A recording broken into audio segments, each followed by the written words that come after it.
Saudara-saudariku yang terkasih dalam Tuhan, saya ingin memulai permenungan kita hari ini dari kata kunci bacaan kedua yang tadi kita dengarkan dari surat pertama Rasul Santo Petrus. Siapa yang tahu kata kunci bacaan kedua tadi? Kata kunci itu berarti sesuatu yang penting yang biasanya diulang-ulang. Ada yang tahu kata kuncinya apa? Bacaan kedua dari Petrus? Lupa ya? Iya. Ada satu kata kunci yang sangat penting sekali, yakni kata batu. Kata batu ini disebut sampai 8 kali dalam bacaan yang kedua. 8 kali. Dengan 7 variasi sebutannya. Yakni yang pertama, batu hidup disebutkan 2 kali. Kemudian batu yang mahal, batu yang dipilih, batu yang dibuang oleh tukang-tukang bangunan, batu penjuru, kemudian batu sentuhan, dan batu sandungan. 7 kali kata batu muncul dalam bacaan yang kedua.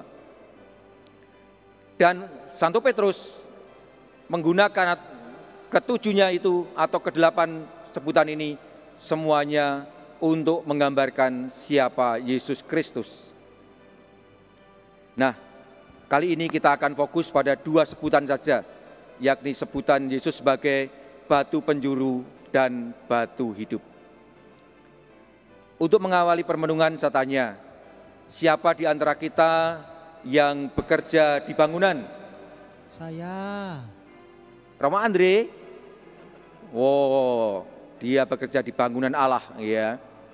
Pasti ada yang sebagai tukang bangunan, ada sebagai mandor, ada sebagai kontraktor, atau bahkan juga menjadi arsitek. Ya. Nah, ketika kita akan membangun sebuah rumah misalnya, lahan sudah siap, kemudian rancangan juga sudah ada, biasanya kita akan melakukan peletakan batu pertama. Betul nggak? Betul. Betul ya, peletakan batu pertama. Nah, coba kita perhatikan. Di mana biasanya batu pertama itu diletakkan dalam area bangunan itu? Di mana? Di bawah. Di bawah tengah atau pinggir? Tengah. Atau di tengah-tengah bangunan. Kalau bangunannya bulat mungkin tidak.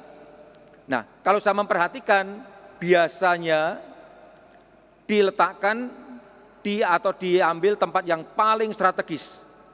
Dan tempat yang strategis itu adalah depan pojok, ya, depan pojok. Berulang kali kalau saya meletakkan batu pertama dalam pembangunan gereja atau pasturan atau gedung pastoral, biasanya di bagian depan pojok, entah pojok kanan atau pojok kiri.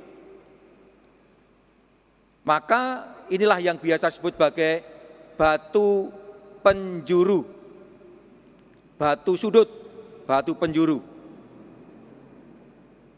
Dari tempat inilah akan dilakukan pengukuran atau pengaturan untuk seluruh bangunan. Maka batu penjuru ini menjadi tempat yang sangat penting sekali. Maka pertanyaannya, mengapa dipilih di tempat yang pojok, di penjuru seluruh bangunan itu? Tentu sekali lagi karena tempatnya sangat strategis, tempatnya sangat baik untuk mengatur seluruh bangunan nantinya. Dari tempat inilah, dari penjuru inilah akan dimulai pembangunan seluruh gedung itu. Bahkan seorang tukang bangunan yang pinter, dari pojok ini, dari sudut ini, dari penjuru ini, dia sudah bisa menggambarkan dan membayangkan akan seperti apa bangunan yang akan dibangunnya. Nah, saudara-saudara yang terkasih, kelihatan sekali bahwa batu penjuru ini mempunyai peran yang sangat besar sekali dalam kerangka pembangunan seluruh gedung. Karena apa? Karena menjadi sentrum, menjadi titik pusat, atau menjadi titik ukur bagi semua yang lain. Maka tidak mengherankan kadang-kadang batu penjuru ini atau sudut ini dipakai atau dikatakan sebagai fondasi utama yang menopang seluruh bangunan. Saudara-saudari yang terkasih, Rasul Petrus dalam bacaan yang kedua juga menyebut Yesus sebagai batu penjuru. Mengapa dia disebut sebagai batu penjuru? Karena Yesus mempunyai peran sebagai penjuru dari seluruh bangunan, yakni gereja, bangunan rohani, yakni gereja kita. Dan dia menjadi titik pusat, titik sentrum, atau underan itu apa ya? Ya titik orientasi dari seluruh kehidupan umat beriman, dari seluruh gereja kita ini. Ini semua cocok dengan apa yang dikatakan Yesus dalam bacaan Injil ketika dia menyebut dirinya, "Akulah jalan, kebenaran, dan hidup." Di dalam Yesus kita menemukan jalan yang tepat menuju kepada Allah Bapa di surga. Di dalam Yesus kita menemukan landasan pembenaran atau kebenaran yang sejati, dan di dalam Dia kita hidup atau menemukan kehidupan yang kekal.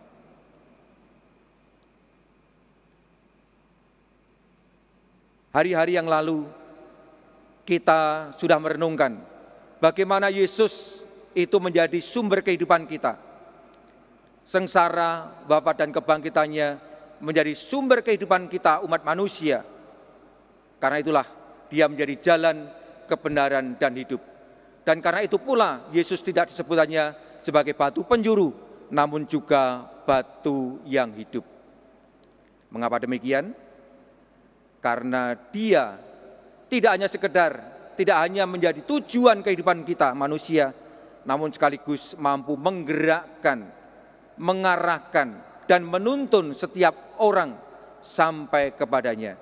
Menuntun dan menata setiap batu itu di atas dirinya, sehingga akhirnya membentuk satu bangunan yang padu, yakni gereja kita ini. Mungkin kita bertanya, siapakah batu-batu yang hidup yang tersusun rapi di atas Yesus Kristus sebagai batu penjuru itu? Tidak lain adalah kita semua. Kita umat beriman yang percaya kepada Yesus sebagai Sang Juru Selamat, sebagai Sang Almasih. Bersama-sama kita bagaikan batu-batu hidup yang ditata, satu di atas yang lain, satu di samping yang lain, hingga akhirnya membentuk satu bangunan yang indah, yakni bangunan rohani Gereja Kudus Allah. Paulus dalam bacaan yang kedua mengatakan demikian, "Biarlah kamu pun dipergunakan sebagai batu hidup untuk pembangunan suatu rumah rohani yang berkenan kepada Allah karena Yesus Kristus." Inilah kita yang percaya kepada Yesus merupakan batu-batu yang hidup yang tersusun rapi di atas Yesus Kristus sebagai batu penjuru kita. Di atas Yesus Kristus yang menjadi pondasi utama kita semua. Nah, pertanyaannya sekarang adalah bagaimana kita bisa berperan sebagai batu-batu yang hidup di dalam kehidupan kita sehari-hari. Ada 4 hal yang menurut imat saya bisa kita tempuh untuk menjadi batu-batu yang hidup itu. Yang pertama, selalu mengaitkan diri, menautkan diri kepada Yesus Kristus yang menjadi batu penjuru kita. Dengan cara apa? Mengarahkan seluruh kehidupan kita hanya kepadanya dan berjuang untuk tidak bisa terlepas darinya, namun tetap terkait erat pada Yesus sampai akhir. Kalau sampai kita terlepas darinya, maka kita akan jatuh dari seluruh bangunan itu dan akhirnya tidak ada gunanya lagi, atau bahkan bisa dibilang mati tak berguna. Ini yang pertama. Kadang-kadang tidak mudah untuk melakukannya itu. Ketika kita tahu apa yang harus kita buat, kadang-kadang tidak mudah untuk melakukannya, bahkan gagal melakukannya. Ini yang pertama. Yang kedua, batu-batu hidup ini mesti mengaitkan satu sama lain, menjalin kaitan sehingga selalu membentuk kebersamaan yakni sebuah bangunan yang indah. Satu sama lain saling terkait erat. Maka penting sekali ketika ada batu, salah satu batu yang mulai goyah dan mau terlepas dari kerumunan, mau terlepas dari seluruh bangunan, kita mencoba untuk membantunya, mencari semen, kemudian mengikatkannya sehingga lalu terikat erat lagi dengan seluruh bangunan. Konkretnya kalau ada teman-teman kita yang mulai menjauh dari Yesus, yang mulai goyah imannya, kita mencoba membantunya jangan sampai dia terlepas dari Yesus demi keselamatannya. Ini yang kedua. Yang ketiga adalah masing-masing dan bersama-sama saling menopang, saling membantu, saling menolong dalam suatu kerjasama yang padu. Bukan sebaliknya saling mendepak, saling menendang, saling menyingkirkan, namun saling rengkuh, saling menopang satu sama lain. Ini persis yang sedang kita kembangkan di masa-masa sulit sekarang ini. Ketika wabah virus corona merebak di mana-mana, banyak orang mengalami kesulitan, bahkan mungkin kita pun juga mengalami kesulitan. Kita mencoba membuka diri, membuka hati untuk menolong satu sama lain, sehingga akhirnya saudara-saudari kita sungguh-sungguh tidak mengalami kesulitan yang lebih parah lagi. Ini yang ketiga.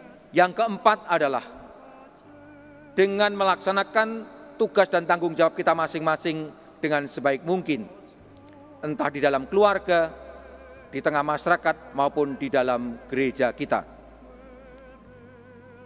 Bacaan yang pertama yang kita dengarkan dari Kisah Para Rasul memberikan gambaran yang sangat bagus sekali ketika jemaat perdana membagi tanggung jawab. Para rasul meletakkan fokusnya atau berfokus pada doa dan pelayanan firman atau pengajaran. Sementara ketujuh orang yang dipilih menjadi diakon memusatkan perhatiannya pada pelayanan meja makan, dan itu berarti pelayanan pada karya amal kasih, khususnya kepada mereka-mereka yang berkekurangan, mereka-mereka yang mengalami kesulitan, disebutkan janda-janda dan yatim piatu. Ini merupakan simbolisasi dari mereka semua yang mengalami kesulitan. Nah, 7 orang yang dipilih tadi mencoba memberikan perhatian pada mereka ini. Lalu yang lain bagaimana? Semua umat yang lain memberikan pewartaan dalam kehidupan sehari-hari di tengah masyarakat, yakni dengan mengerjakan tugas tanggung jawab masing-masing secara baik sesuai dengan iman kepada Yesus Kristus. Saudara-saudari yang terkasih, inilah 4 langkah, 4 cara yang bisa kita tempuh untuk menjadi batu-batu yang hidup, yang tersusun rapi di atas batu penjuru, yakni Yesus Kristus.